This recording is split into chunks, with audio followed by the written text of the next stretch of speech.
If Eric Swalwell has sex with a Chinese spy in the forest and there's no one there to hear it, does she make a sound?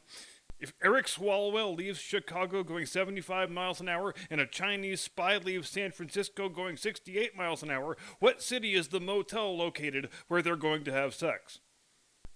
If having sex with Chinese spies was an Olympic event, would Eric Swalwell be Jesse Owens or Michael Phelps? Is it true that every time Eric Swalwell has sex with a Chinese spy, a communist angel gets his red armband? If having sex with Chinese spies was architecture, would Eric Swalwell be Sir Christopher Wren or Santiago Calatrava?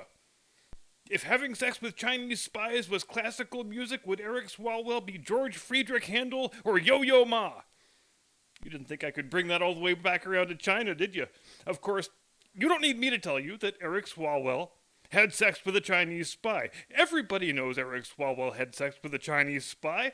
No matter what Eric Swalwell does for the remainder of his dull, unexceptional life, the most noteworthy thing about him will always be the fact that he had sex with a Chinese spy.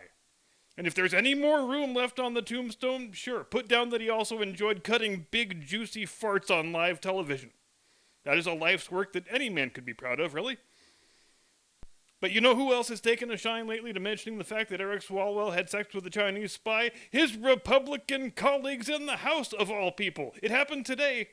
For the third or fourth time since the start of this Congress, it was during what was supposed to be a hearing on the criminal exploitation of foreign minor children on the southern border, but the Democrats don't want to talk about any of that, naturally, so when it was Swalwell's turn to ask questions of the witness, he just spent the whole time attacking her for some tweet that she wrote on January 6th and spent all of his time acting like the shameless, grandstanding fool that he is, haranguing this woman for being a Trump supporter and not even pretending to ask her any pertinent questions about the subject of the hearing. But the Republicans, it seems they have a game plan now for when Swalwell engages in these ridiculous displays of his. I'm not even sure which Republican it was who did it today. I just had the thing playing in my ear. But he asks the chairman if he can speak for just a moment, and he says to the witness, "Ma'am, I apologize for the antics of my colleague, Mr. Swalwell, a man who shouldn't be calling anybody else's character into question since he's got a bit of a checkered past and had sex with a Chinese spy." And Swalwell, he gets very offended whenever someone mentions the fact that he had sex with a Chinese spy. So he jumps up and says, "Damn it, Mr. Chairman, I demand that the member's words be taken down."